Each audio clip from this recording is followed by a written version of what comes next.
Hey, this is Lurkin Rose, and I just had to quick throw together a video about an article I wrote many weeks ago, actually, called When Should You Shoot a Cop? It was published on copblock.org, and it has since made national news, at least 2 or 3 times. Now, of course, the title, When Should You Shoot a Cop, is going to make people freak out. And it seems that hardly anybody actually read the article, but just did the knee-jerk reaction. In fact, I'm going to read you the first paragraph of the article because it perfectly sums up the way most people responded. Again, the title was, When Should You Shoot a Cop? That question, even without an answer, makes most law-abiding taxpayers go into knee-jerk conniptions. The indoctrinated masses all race to see who can be first and loudest to proclaim that it is never okay to forcibly resist law enforcement. In doing so, they also inadvertently demonstrate why so much of human history has been plagued by tyranny and oppression. Now, a few weeks ago, apparently somebody printed out the entire article and was handing out copies or leaving them lying around at an Occupy Phoenix, I think it was, something down in Arizona. It wasn't me who handed them out. Had I been there, it would have been. So somebody handed them out, and it made national news that, oh, look what they're handing out at the Occupy this, that, or the other thing events. And I heard tell that Glenn Beck read some of the letter. Of course, he didn't read the whole thing, and I don't think he gave the name to make sure people couldn't actually look it up to see what else it said. I should quick mention how the mainstream media, when it reported this, in a lot of places they talked as if we think we might know who wrote this article, as if it was some clandestine conspiracy. I wrote it, it has my name on it, it's out in public. I say these things in public all the time. I don't speak for the Tea Party, I don't speak for Occupy Wall Street, I speak for me. And if you don't like what I say, try addressing what I say instead of having tantrums about things I didn't say. Now, what was fascinating to me is that as soon as this made it in the media that this was being handed out at an Occupy whatever event, the right-wing statists all jumped on board to say, see what these Occupy Wall Street types are like? They want violence, they want lawlessness. And I hate to break it to you, but I'm not one of the Occupy Wall Street types. Almost as quickly, the left-wing statists turned around and said, no, that's what the Tea Party believes. That's what you right-wing statists believe. So basically, I wrote something. 2 groups who don't believe what I believe started pointing their fingers at each other, saying, this is what you believe, this is what you believe.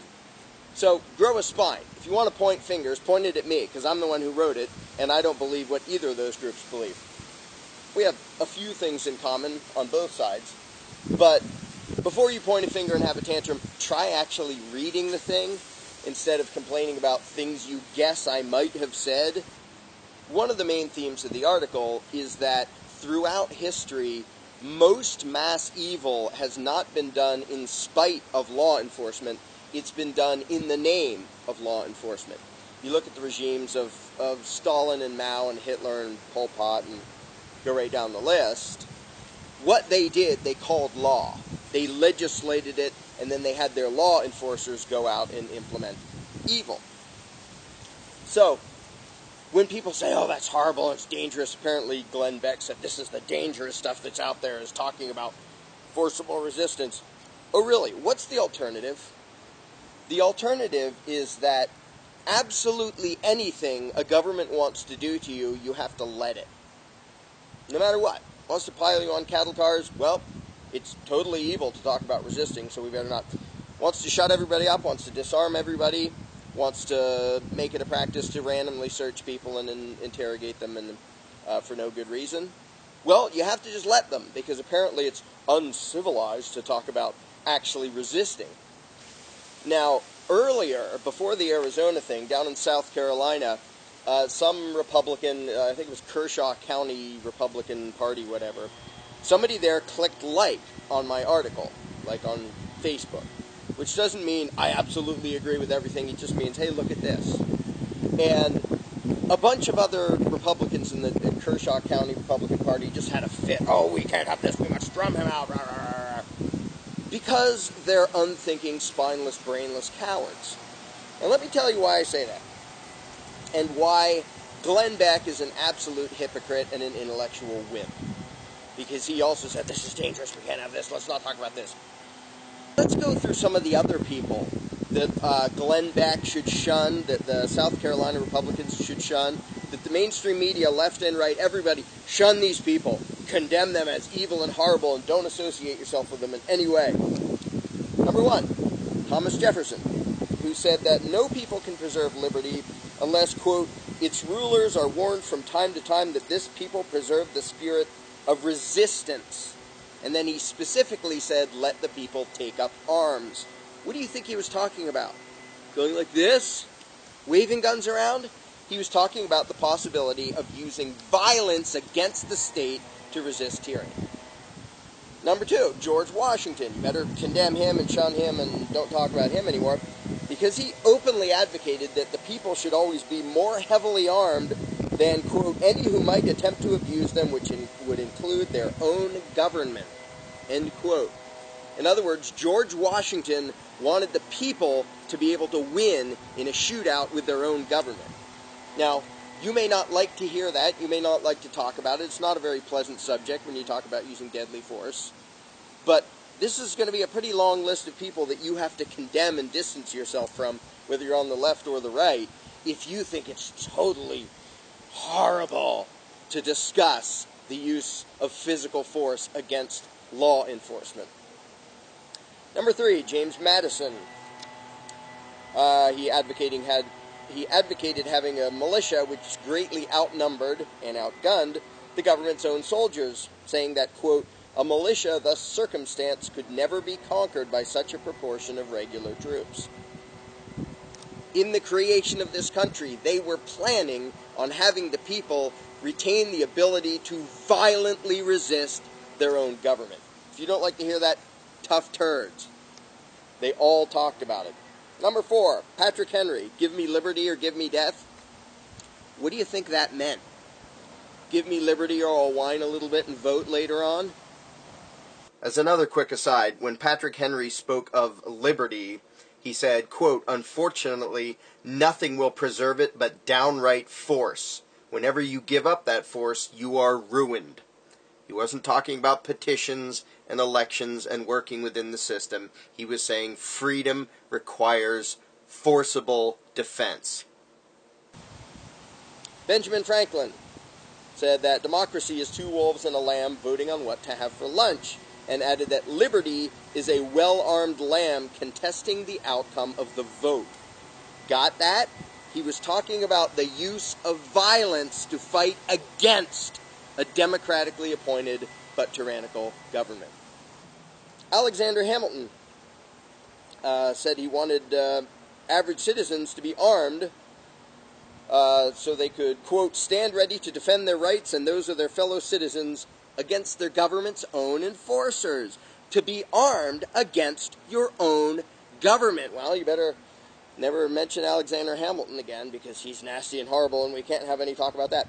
Noah Webster openly discussed the use of violence against law enforcers when he opined that the United States government, quote, cannot enforce unjust laws by the sword because the whole body of the people are armed and constitute a force superior to any band of regular troops that can be, on any pretense, raised in the United States.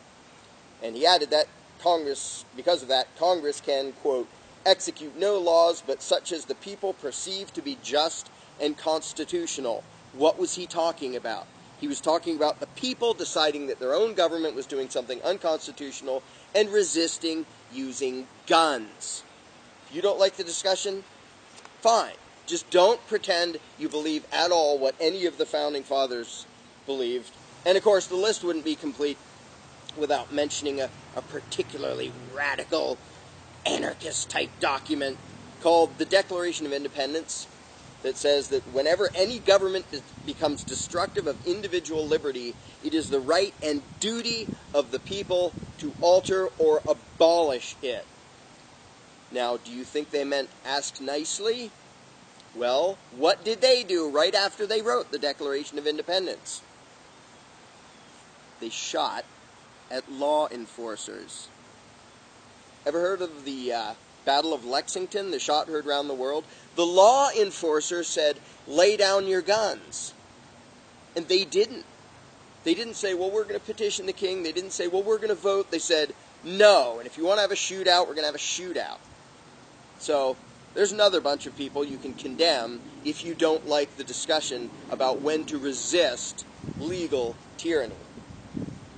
Now, just to add to the list of people you should condemn and never associate with, how about the Supreme Court of the United States?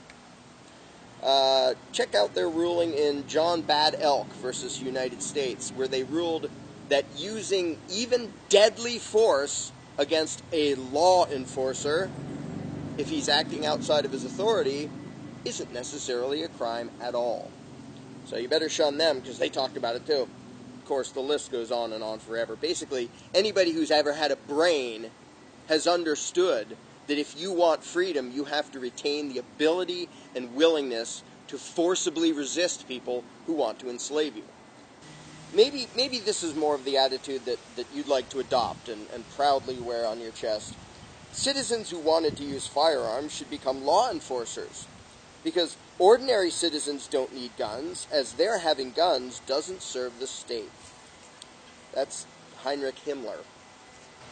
So if you're like Glenn Beck or the mainstream media, right or left, doesn't make any difference, or the Kershaw County Republican Party, and you want to side with the attitude of Stalin and Lenin and Mao and Hitler and Pol Pot and all of them, who were very big on not having the people forcibly resist law enforcement, if you want to side with them instead of siding with those wackos like Washington and Jefferson and Madison and Hamilton and all them, be my guest.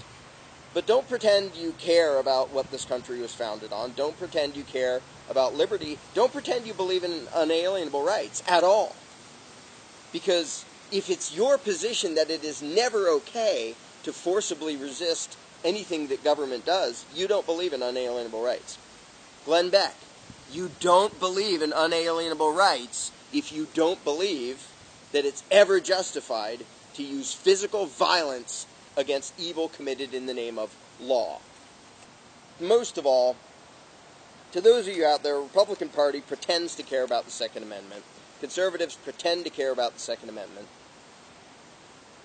If you cannot enter the discussion of at what point should we resist by force, you don't believe in the Second Amendment. You don't believe what the founders believed. The Second Amendment wasn't written so that if things get really bad, we can run off and duck hunt. It was written so if things get really bad, the people can kill government agents. And I know it's not a pleasant topic, but if you're too much of a chicken turd to think about it and talk about it in serious, real terms, and you think, oh, just run away, do as you're told, just do as you're told, I would never advocate that, you will be a slave forever. If you really and truly believe that you never have the right to stand up against oppression as long as it's called law, you're doomed. You will never be free. You're not even free inside your own head. So if you're like the Kershaw County Republicans or The Blaze or all these mainstream newspapers that had a tantrum over the article, probably without reading it, or Glenn Beck saying this is dangerous, if you're one of those people who think that's horrible to ever even discuss using physical violence against law enforcers, okay, you can believe that. Crawl back into your cage, it's okay. Just don't pretend you believe in freedom. Don't pretend you believe in unalienable rights. Don't pretend you believe in the Constitution or the Second Amendment, because you don't. If you really are of the mindset that whatever government does to you, it is never okay to forcibly resist, you're a slave, and you will be a slave forever.